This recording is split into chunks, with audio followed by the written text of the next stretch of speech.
On termine avec cette exposition éphémère jusqu'à demain à Marseillan, dans l'Hérault. L'histoire d'une rencontre inattendue entre l'architecture et l'ostréiculture. Des étudiants de l'école d'archi de Grenoble ont réutilisé des coquilles d'huîtres pour créer leur projet face à l'étang de Thau. Reportage de Margot Bonfils et François Jobard. Elle se dévore, se déguste, mais entre les bonnes mains, elle devient aussi une œuvre d'art. Un groupe d'étudiants de l'école d'architecture de Grenoble s'est donné le défi de créer des structures innovantes à partir de coquilles d'huîtres. Les étudiants ont d'abord exploré différentes pistes, l'aspect morphologique, l'aspect mécanique, l'aspect esthétique des coquilles d'huîtres, et ça a généré plusieurs pistes de travail, leur intégration dans du béton, la suspension dans une maille, le travail sur le gabion.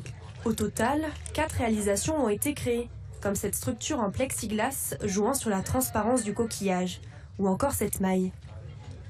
La philosophie ici était de travailler sur la nacre et la partie plate des coquilles d'huîtres pour les redécouper, pour en faire des tomates et puis ensuite les assembler avec des anneaux.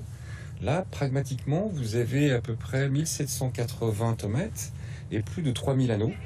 Un peu plus loin, un drôle de siège trône face à l'étang de Thau.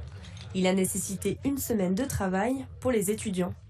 L'idée est venue parce qu'on s'imaginait comment récréer, comment révaloriser ces déchets, mais en utilisant un système aussi low cost, qui coûte pas cher et qui est facilement mis en œuvre. Et du coup, les gabions, c'était les moyens les plus faciles et il permet beaucoup des types d'imbrication, comme vous pouvez le voir.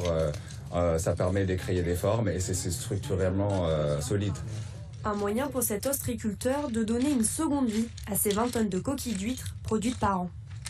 Il y a des huîtres qui meurent sur le support d'élevage, parce que comme c'est la sélection naturelle, il y a celles qu'on abîme quand on les nettoie, donc qui ne vont pas supporter le stress ou le travail de détrocage.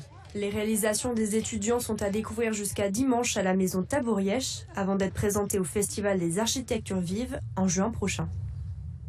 Dans quelques instants, l'édition nationale reviendra sur la catastrophe à Lille.